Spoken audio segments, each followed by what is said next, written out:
I feel like Tomi Lahren's probably the kind of person who pays an assistant a certain salary, and then when she asks for things, they just have to pay it out of that exorbitant salary that she pays them. There's no, like, keep the receipts? No.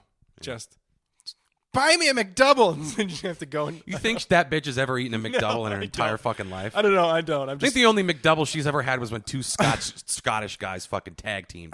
That's pretty good, actually. I like that.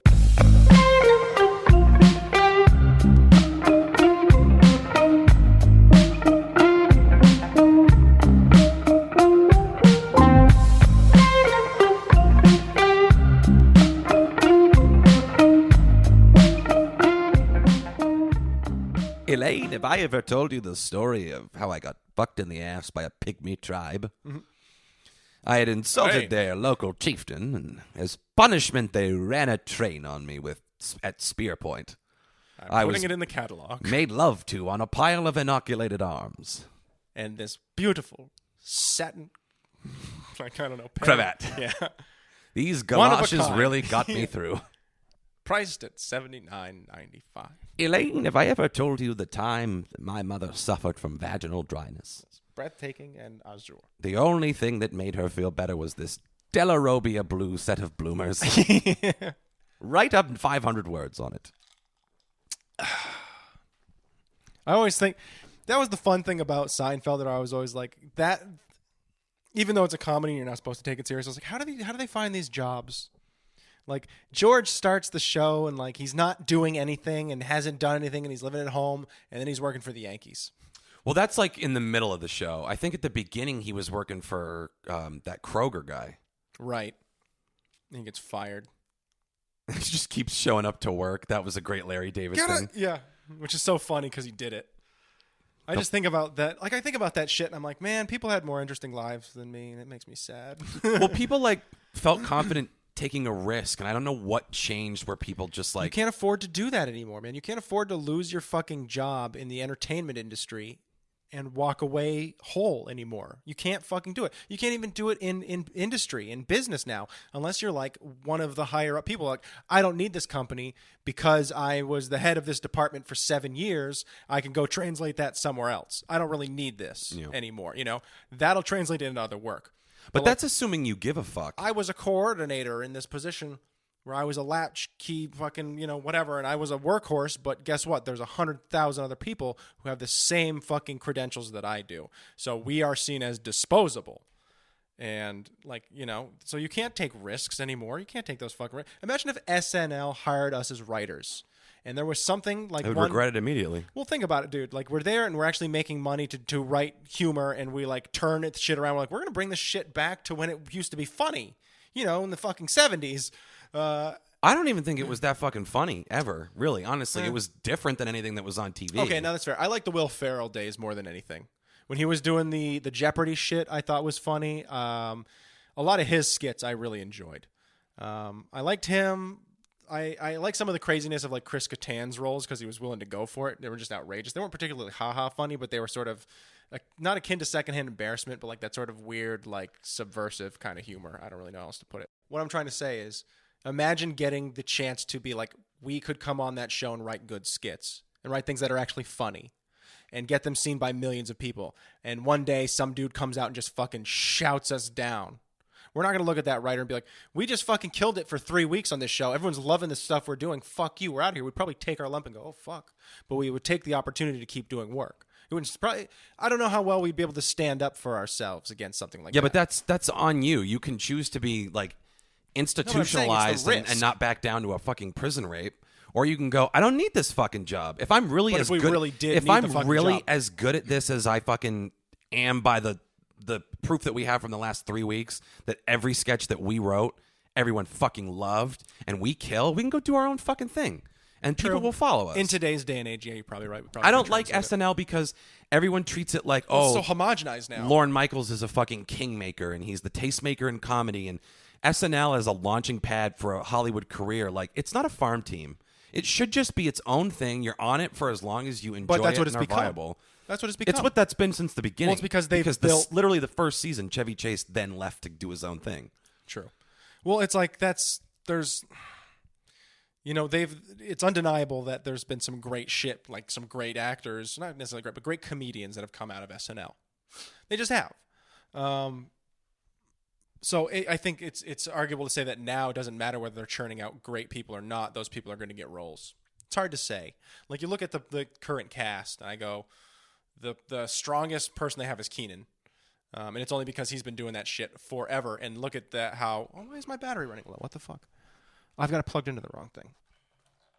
Elaine, have I ever told you about the time where I plugged in my laptop to the wrong outlet and let's see if that died in the middle of a podcast? There we go. What were we talking about then? We're talking about SNL. I think the moment is past now, and we can just start. Sherry O'Terry, she fucking Sherry O'Terry could get it. Sure, yeah, she could in her heyday. Let's pivot this to what everyone wants to hear. Which female cast members of SNL we objectified the most when we were younger? Sherry O'Terry for sure. She had that, pent up energy. I'm trying to think now. Like, really, it'd be kind of like fucking a puggle. You think so? Yeah, she gets on top and just you hold on for dear life, because if you let go, she just. Well, I just feel like Sherry O'Terry and Will Ferrell were just doing a shit ton of cocaine backstage and then running out, all hyped the fuck up. I don't know. I get that vibe. I don't know. I feel like SNL and the amount of work that those guys go through is synonymous with all of those people backstage just doing a shit ton of cocaine. Well, I mean, by the time they were on it, they had cracked down on that, and the industry landscape changed. It used to be in the days when Tom Davis and Al Franken were the head writers. Yeah, it was just constant pot smoke wafting out of their office, and Belushi was coked to the fucking. Aykroyd was coked to the fucking gills. Chevy, I mean, everybody. I think the only one who didn't do anything might have been Jane Curtain, but everyone else was just fucked up all the time. That's what I'm saying. But the culture changed, because the more that it becomes a product, the more that behavior becomes a liability. True. Now you have advertisers to answer. But then again, when you have someone who's a big commodity like Will Ferrell, maybe you let that shit go. I don't know. I'm not saying the guy's never done cocaine in his life, but I also think it's selling him short to say that that's where the magic came from. I'm not saying that's where the magic came from. I'm just saying that there's a couple of skits that he does where you see his energy is crazy fucking high. I'm not saying that necessarily isn't his thing, but I also look back at everyone's well, look at the weirdness of Jim Carrey. That didn't come from drugs. It absolutely came from drugs. A lot of that was drugs. But has he admitted that? I don't watch enough Jim Carrey to know. I'm pretty sure he was big into acid for a while. But to the point where every special thing about him came from that? I don't. To the point where when you see him being weird at Ace Ventura, sometimes maybe it was a little bit more than just Jim Carrey, is what I'm saying. But then that's really fucking sad, because that means nobody is talented, and that you need. It doesn't mean that talented. Nobody's talented. It just means that every now and then Ace Ventura did acid, and sometimes Harry Potter was drunk. That's the sad, that's peering behind the curtain of a lot of those people in the industry. I buy that you need to be drunk to like Harry Potter, or to be Harry Potter. I don't want. The thing is. I don't know if that was it, man. Someone I fucking love dearly and would go to the ends of the earth for, Machado. Harry Potter is huge in her life. Sure. So I don't want to dunk on fucking Harry Potter. Did she not know that Harry Potter was a drunk at certain points? I just want to go, do you not know Harry Potter's bad? I just want her to hear that and just... Hey, I enjoyed the Harry Potter. Crush the glass in her hand. I read all the Harry Potters. I remember getting to the end of it and being like, love? It was love? Conquered all. This truly is fantasy. But that's because I'm a cynic. No. I still read the words, damn you. I'm just fucking with Emily. I watched all the movies. I read all the books. I like Harry Potter. You just like being an asshole? Yeah, I just like trying to give her a little heart attack now and then. I'm shocked. Just keep her on her toes. I'm shocked. I love you. Long-time listener. Maybe the only one at this point. We're pretty much only doing this show for her at this point. Well, I'm starting to wonder, what a point you're just trying to alienate everybody, I'll get to all of them eventually. Oh, I found out that some of the people who listen are somewhat conservative in their political views sometimes. Smash on them! Oh, I just found out a bunch of people that listen to the show. We've got a big female group listening. Smash on them! I tell you one thing I have been thinking about a lot. What's that? I'm thinking, because I have such bad luck with women. Uh-huh. Just famously bad luck with women. I've been wondering what it would look like to do the back half of my life, which also I am only 30 years old, so it means I've only got 30 to go. It's like a hermit? No, as a gay, but a classic gay. A gay, huh? Vintage gay. I'm talking Tom of Finland gay. Have you ever seen those sketches? I think it's going to get hard for you at a certain point. Oh, it's going to get hard for me. That's not what I was trying to do. I wasn't trying to set you up for that. I swear. I think you were unconsciously. No, but like, have you seen those sketches? The Tom of Finland sketches? No. They're these like charcoal pencil sketches that this guy does of like super buff dudes with massive bulges. Just like monster dongs. So you're just going to become like a really big, strong gay guy. I want it, but because as you know, being gay is a choice is what you're saying. I mean, you said that, Rory. I didn't. No, that's what, I mean, you're just saying, that's what you're saying, is that you're choosing to be gay. Nope, I'm asking a philosophical question about what would happen if I did become gay in the back half of my life. You are the one who said, oh, you're choosing to be gay, therefore putting that on me. Yeah. That's what it seemed like you were saying. You're the bigot. Oh, okay. Just take the L, Rory. You're the bigot. Okay, so what would it look like? I think it would probably look the same as now, except it would be with dudes instead of women. I think that's Can you grow like a really huge handlebar mustache? You know I can't grow facial hair. Thank you for twisting that knife. Well, I mean, can you get some sort of procedure done? Get some of the, like, get the butt hair and get it put on your upper lip. Have you seen what happens when like people who are balding get that treatment where their head bleeds, puncture your fucking scalp and it just bleeds? Yes. Why? Just shave your fucking head. I don't know. Go bald gracefully. Shout out to fucking brother of the pod, Tanner. He fucking went bald with beauty and grace. He's majestic. Yeah. Let's put it this way. If I do become gay on my 31st birthday, he's the first one I'm going after. Oh, yeah? Mm-hmm. Watch out, Anna. I am going to ride him straight to hell. Because that's... What are you implying there? I'm gonna put a bit and a bridle in his mouth and take him across state lines in a barrel. Figure that one out. That sounds like love. That's what that sounds like to me. It's gonna be some tender meat. But I think I'd make a sweet if I could. Like, I'm about to go keto too, so I'm about to go keto. I'm about to be gay. I don't understand the keto thing. What don't you understand? I don't understand why. Again, I thought ketosis was a bad thing. No. But as everyone's you try to get ketosis while you're on the keto diet, and getting there drives you almost insane. Well, it almost kills you. Keto is really like a great plan. Only supposed to be for people with like an insulin for diabetics. Oh. Keto is really a diet for diabetics. You're telling me like some Brooklyn hipsters got a hold of this and were like, whoa, this is going to make me so fucking toned. And they started taking what was supposed to be something for people with actual health issues, and they applied it to themselves. Well, they're not hogging all the resources. I mean, there's piss strips that you have. There's piss strips that you have to use to see if you're in ketosis, but those are a dime a dozen. I know. I'm not saying like you guys are removing the resources. I'm saying that it sounds wildly irresponsible. It's not. Listen to the science behind it. Okay, go on. If you go keto, so theoretically, macronutrients, carbohydrates, fats, and proteins, right? And you need a certain amount of each to do different things. Fat, hormone regulation, mostly. Carbohydrates to create energy for your body, and protein to preserve and build muscle, right? Yeah. Okay, sure. And to keep you satiated, so you're not fucking starving all Everything day. You've said so far sounds very true. I mean, you just eat handfuls of macaroni dry out of the box, so I wouldn't expect you to get it. They've got such a satisfying crunch. Yes. They're like little chips. You just pour Shell's pasta into a fucking bowl and put milk over it. I've seen him do it. Rory, what are you doing? Well, listen, man, it's all going to get there somehow anyways. Might as well just chuck it in a blender and drink it like a shake. Hey, man, you got any heroin on you? Be a lot cooler if you did. Hold on, man. I'll come over later. First, I got to make me a pasta shake. It's just you chewing on drywall screws. I don't know why. I keep destroying the blades on my magic bullet. I got to keep buying new ones. Magic my ass. Magic my newly gay ass. Okay, so what? We'll keep going. So keto. So when you eat a balanced macro diet and you work out, your body it's using carbs for fuel. So when you lower the amount of carbs that you're taking in and you're working out intensely, your body needs something for fuel. And it goes, well, the protein is here to spare the muscle if you're eating enough of it. Spare the muscle. There's like next to no carbs, enough to keep you alive because you need like fiber and stuff like that. But what do we have readily available? Oh, we have this body fat hanging around. We can burn this and use it for energy. So you trick your body into burning your disgusting fat.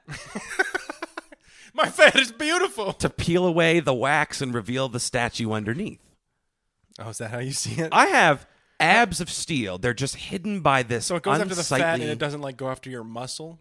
Since it's trying to burn protein, wouldn't it try to also like... So you're talking about these 3 building blocks here.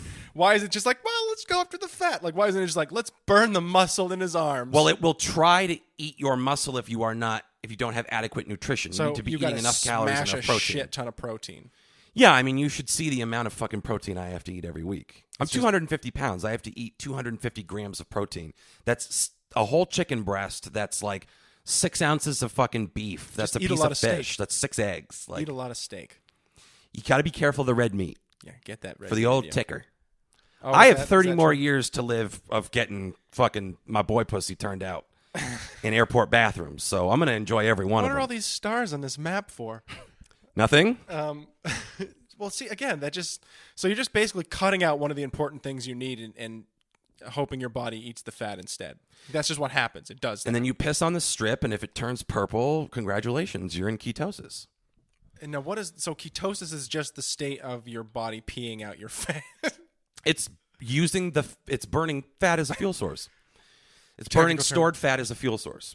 And all I got to do is stop eating pasta?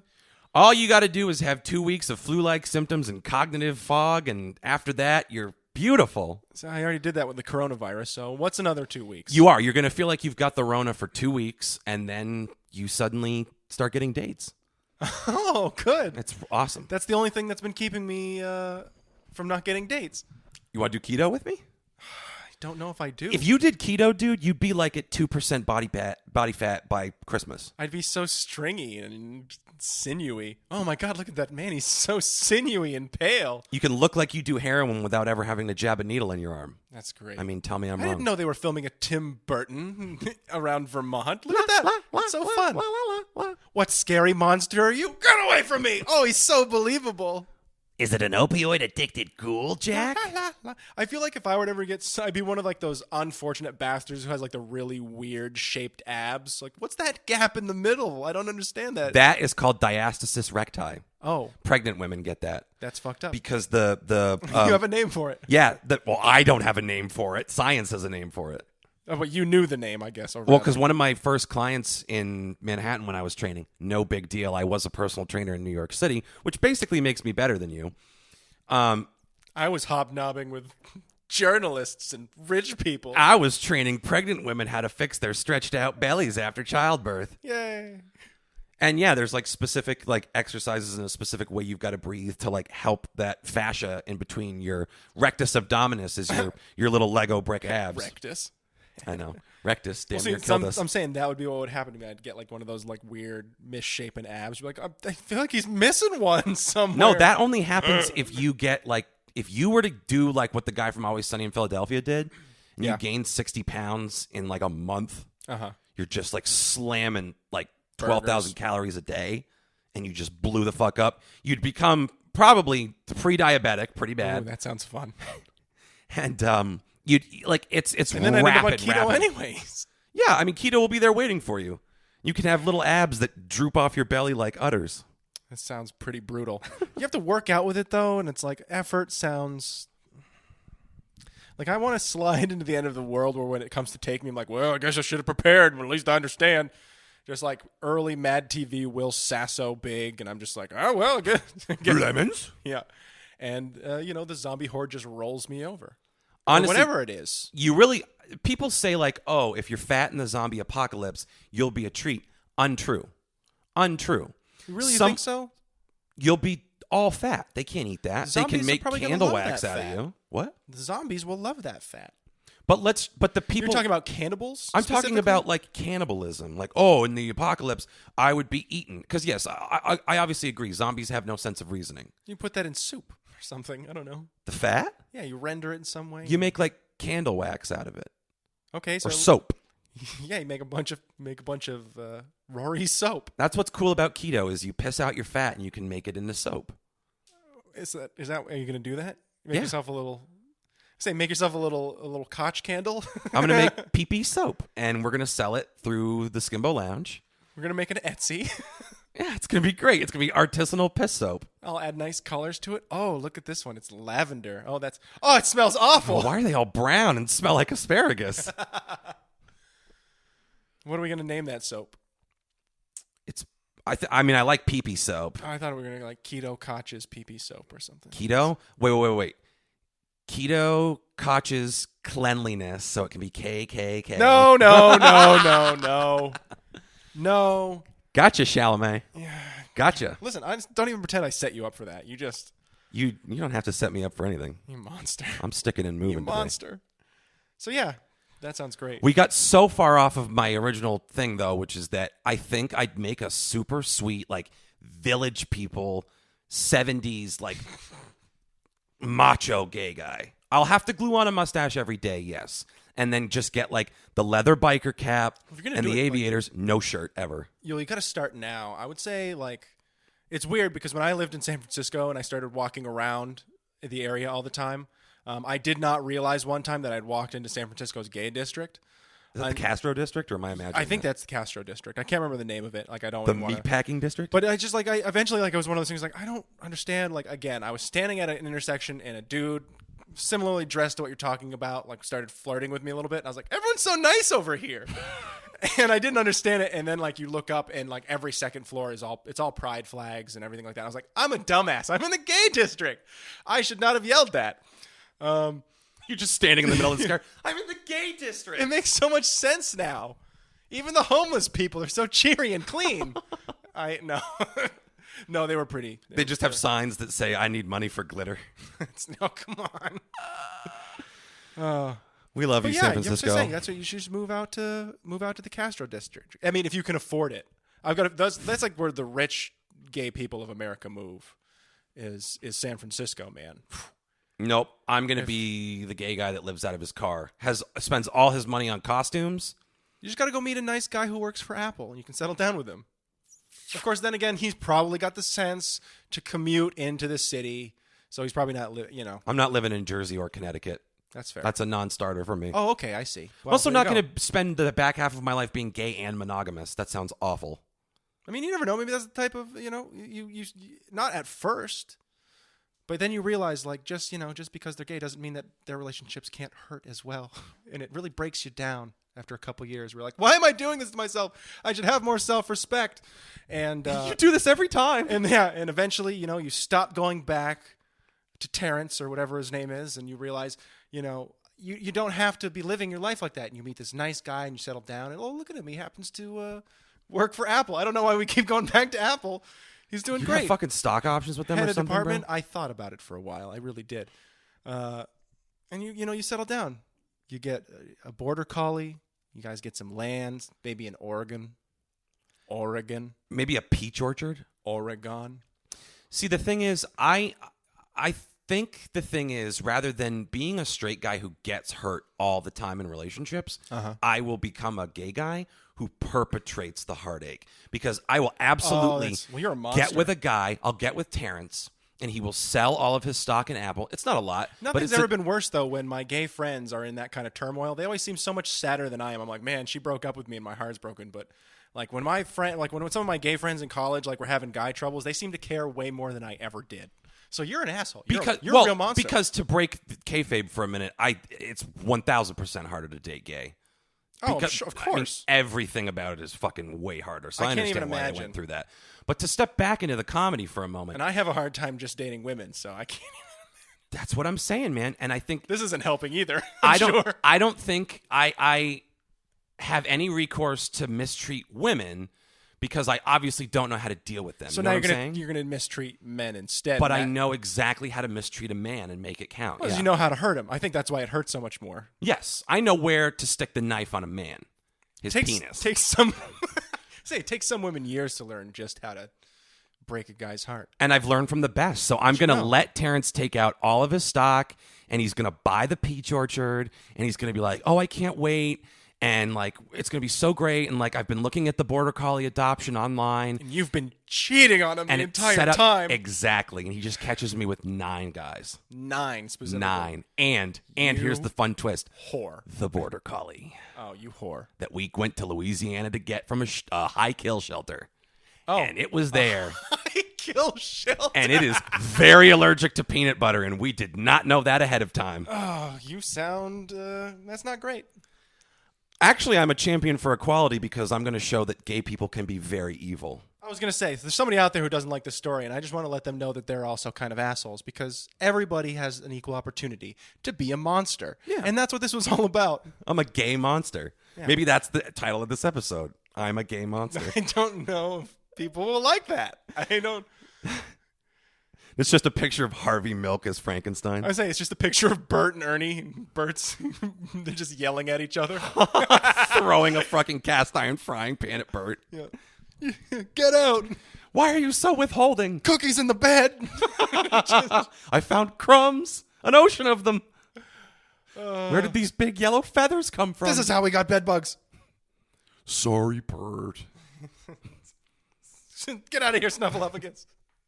But I can fit my whole trunk up. We know what you're gonna say. I don't care if you're make-believe. Yeah. There's some dark Sesame Street humor for you. All my homies live on the street. I was never bold enough to wear one of those shirts, though. No. Where's all the Sesame Street characters and like all my homies are from the street? I'm like, gangsters. That's offensive. I mean, if they were dressed as gangsters, then I would have worn it, because that's just taking the offense as far as it can go. It's just kind of lazy to be like, let's steal black culture and then like... That's a lot of business. That's a lot of businesses. I know. I mean, it's like these banks that like put a BLM flag up. It's like, you do nothing but try to rake black people over the coals. But look, that's every business. The second like Pride Month comes out, suddenly all these businesses are all about it, and then all of a sudden it goes away and they don't talk about it for another couple of years. You had the month and there it is, and haha. And they try to make the money. Like, look at how, as a great example to pull it out of something that's a little bit like less divisive, was when coronavirus happened, and they immediately all were like, "We're here for you during the coronavirus plague." When blah blah. I mean, they didn't call it a plague, but we're here for you, and we're trying our best to make sure that everyone who not only works for us is safe and comfortable. And, oh, here's a little cat. Meow. Like, oh, look at him. There's a little boy, and he's got some cocoa, and like doing like the warm. We care. Businesses don't give a fuck. They don't give a fuck about you. They don't give a fuck about pride or Black Lives Mattering or awareness of any kind. They're about trying to take your money and always have been. They just want you to buy corn chowder from Panera Bread Company. Like, maybe the manager gives a shit, but at a certain point, somebody there realized it was good optics to like be like, well, if the manager does it, are we going to allow them to keep the sign up? Isn't that prudent? Should we maybe like do some testing and get some focus groups to just let them put up the fucking sign, and they all have that long discussion and they throw money at it to see if it's going to alienate a certain part of their crowd, and then they make a decision about whether they're going to do it or not. Well, like Papa John's decided pretty early on that they were going to, be the preferred pie of the alt-right. Yeah. Well, it's like a Proud Boy pie. Or like I would be shocked one day if it's like, wow, look at that Guns and Ammo magazine that has the BLM flag on the front cover, and they mean it. I'd be like, those people actually fucking mean it, because they're going to lose so much fucking business from doing that. Like, end the violence in Myanmar, whatever it is, like they're they're never why a gun company? Like, it's that kind of thing that I'd be very surprised about. Like a small business, though, you own a local store, it's just you, and you sell your little curios or whatever the fuck it happens to be, and you put up that sign, I actually believe it. You're not trying to make money off of it. But when Starbucks comes out and now the cup holder has the little fucking flag on it, you're like, wow, great. They care. No, they don't. Wow, you did the bare minimum. We're all real proud of you. Wow. How is it that I am doing more for the future of equality in this country by sitting here and talking about all the fun stuff I'm going to do when I'm gay? Yeah, see, if that...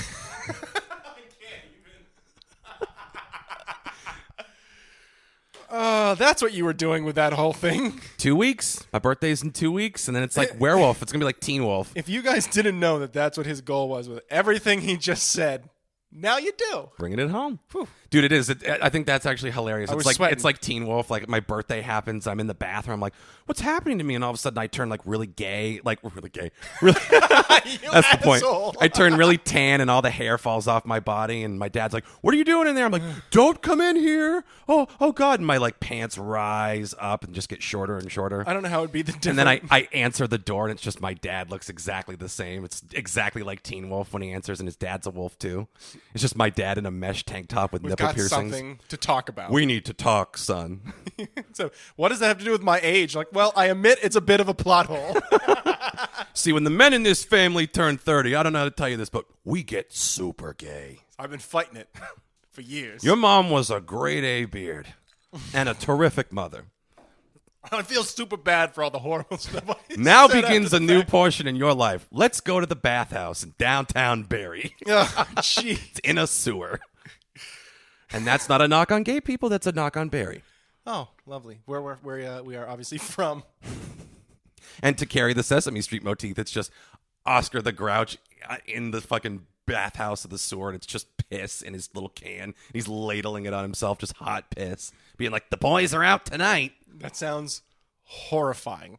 Yeah. I don't know. I pictured it for a second in my head, and I realized I just didn't want to be there. Oscar the Grouch ladling hot piss on himself? I know that they're using Gatorade or colored water, but my mind makes me think it's actually piss. The production value is that good. I don't know what they're trying to teach the kids. What are they trying to teach the kids? They've got an agenda.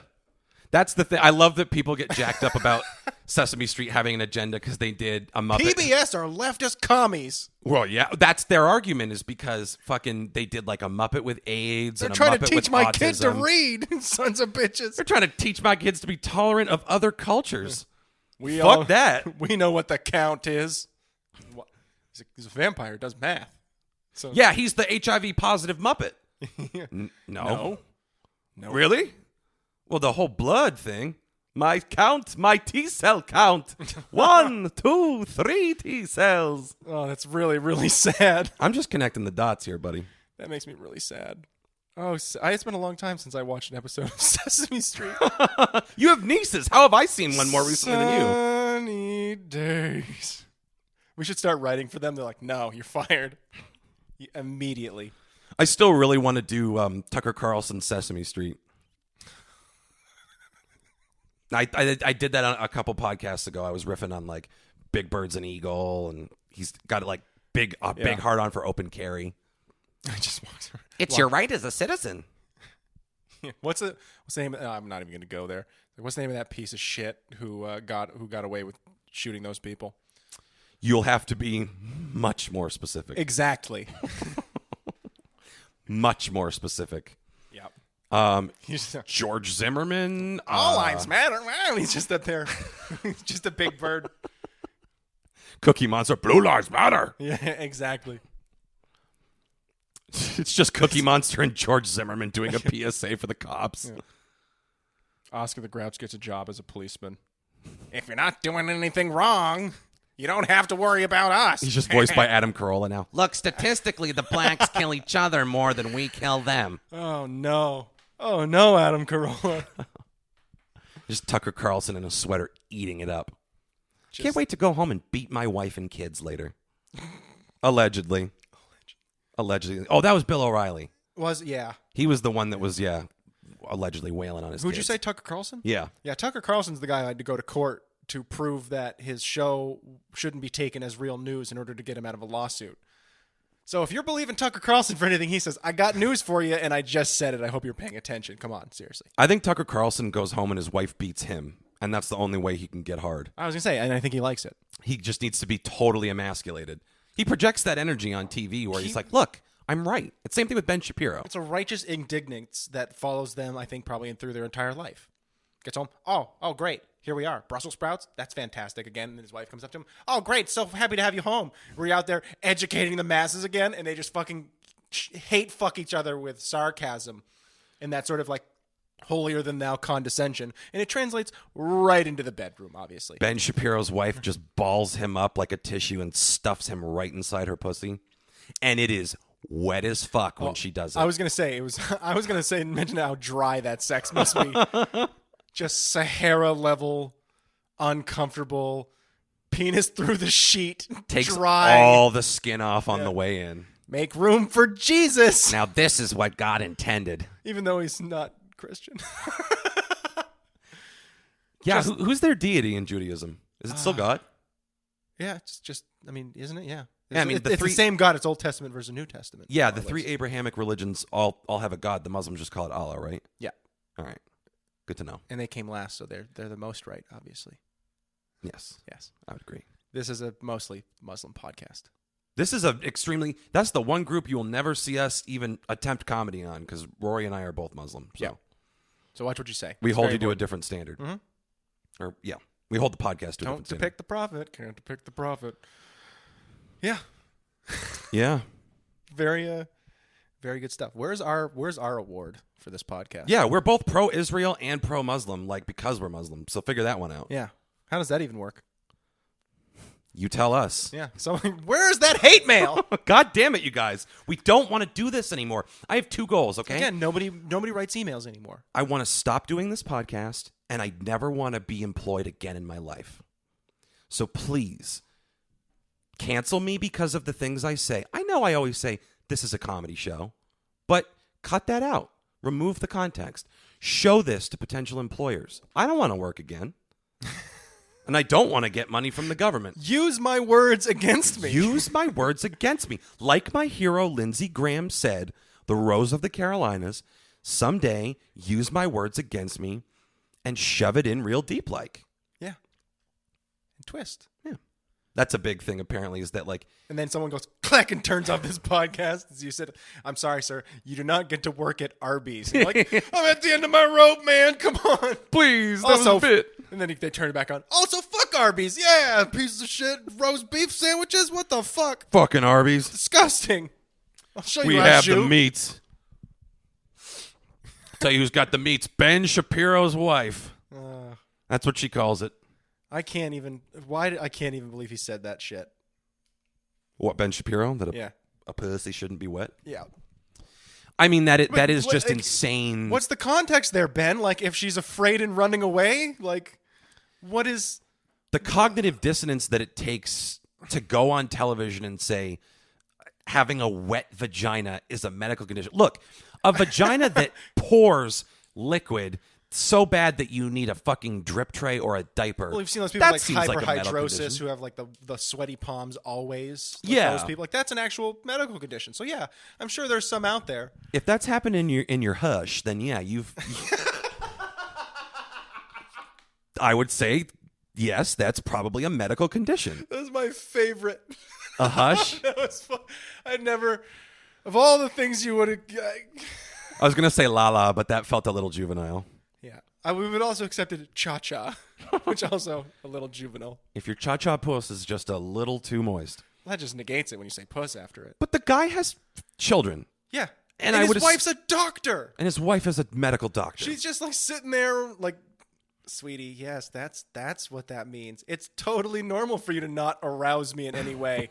What's your net worth? It's not because you're short as fuck and obnoxious. And I once had 3 football players at the same time in high school, and everything after that has been completely downhill. It's that one special time. Just 3 guys and me in a locker. At an abandoned Arby's, we had the meats. Like a bunch of rats in a wool sock we were. That's one of my favorite phrases. We went at it like 2 mice in a wool sock. I can't wait to be an old man and tell my grandkids that. Me Kids, and your we grandmother. Were like 2 rabbits. Fucking. That's actually one of my favorite things in Nutty Professor 2. When he's playing the grandma and he's talking to Janet Jackson about this dream he had, or he's like, it was me and Stone Phillips, and he throws me down on a stack of tobacco, and I don't have no panties, and we start going at it like 2 mice in a wool sock. That's amazing. That's when I knew what I wanted to do with my life. I want to make people laugh, make people really uncomfortable, and turn gay at the age of 30. How am I doing? I want to get one of those "How's my driving" bumper stickers, but get it as a tramp stamp and go "How's my fucking?" Oh, that's good. And use that for my little second act in life. Just point at it every now and then, just for fun. Average at best. Okay. Yeah, that's not bad. I mean, yeah. What? If it makes you happy, it can't be that bad. Saw where you're going with that one. Yeah. What about you, Rory? What do you think the second half of your life holds? I feel like I'm one of those people who's just I got to stay the path of cynicism, because the one day where I'm like, you know what, actually, things are looking up. I'll like go to the bank and be like, hey, friend, how are you doing? I'm like, this is a robbery. And he'll just like take me hostage, and I'll be the guy that gets brought back. Or I'll make a new friend, and they introduce me to a cult. And I end up being one of those people who tries to like drink the Kool-Aid to ride Hail Bop. And or you know, I meet someone and it's a girl and she's really nice, but it leads to eye torture. We've talked about this one before. I just end up being the dude in the gimp suit in Pulp Fiction. Oh, so you're going to be gay too? No. I end up like, I have to, you know, I think it's going to be pretty par for the course for me. Like, well, if I don't go outside today, nothing bad's going to happen. Actually, that would be fucking hilarious if it's like, I meet up with this dude, and he's like, I want to take you to this very special place. Okay, it's my first time. Be gentle. We walk in, and there's just a dude on all fours in a leather suit, and he just looks up and sees me, unzips the mouth. Koch? Takes off the mask. I look at you. Rory? Oh, my God. It's been forever. And he just hits you in the back of the head with the butt of a rifle. Whack! Yeah. You wake up to hip to be square. Everything's lined in plastic. I have fewer kidneys than I walked in with. And I still can't get dates. What's Rory playing with over there? Like a dog. And it's just me eating your kidneys. Yeah. Is this dark enough for everybody yet? Can we be done now, please, with the podcast? Will you please stop listening? Trying to find the saddest thing possible. Please. It's hip to be square. If we turn on Harry Potter and The Office, will you guys stop listening? They're the only things you guys love, and if we promise to hate them, will you just please leave us alone? Will you guys let us know which one of us is Jim and which one of us is Pam? Because some days I'm feeling like a Jim, and other days I'm feeling like a Pam. And then there are those days where you feel like a real Kevin, am I right? Oh, boy. You just can't keep the chili in the pot. Yeah. Oh, what a great reference. And I don't know if that's emotionally or if that's your bowels or what. I was going to say, I feel like the folders he's trying to pick the chili up with on some days. Just an unwilling participant and trying to fix someone else's mess. Yeah. And you end up covered with a substance that looks at least similar to shit. Actually, that'd be fucking hilarious if someone would edit that clip so it's just him spilling a cauldron of diarrhea. Why is that? Wow. Listen to him. He really, really thought that's the best thing ever. I've never thought this show was fucking funny until just now. I mean, our show, not The Office. Well, I thought you were talking about The Office. Now I've never understood the appeal of this podcast until just now. Until that one joke. That's what did it for you? It's just... Wow. What am I doing with my life? Kevin? Why do you have a thing of your poo? It's just him rolling around in his own diarrhea. Well, guys, scoop it up with folders. If you ever wondered where the humor from this show comes from, there it is. Oh, no. Honestly, you laughing was funnier than what you were talking about. It's like one of those things with our old buddy Mitch, where he starts laughing before he can tell you what he's laughing about, and it just is infectious. Did you notice, by the way, and no one pointed this out to me, and maybe it's like some kind of weird reverse narcissism, but in the cold open for the last episode where I go, oh, it's like being sucked off by an angel, I sound like Mitch. Do you? I sound... maybe I should just get it up on the YouTube. No. And we'll just play it. They can just play the old episode. It's right at the beginning. Don't be lazy. They could. They could. You don't know they do won't. it. It's right here. You're going to play one of the many ads we have we before don't do, it. Yeah, right. We just got sponsored by Peloton. For two health-conscious guys. Are you in ketosis and do you just do nothing but piss your own fat out? Turn it into soap? Peloton's the bike for you. Peloton. Listen to this and tell me if you know who Mitch is, that this doesn't sound like Mitch.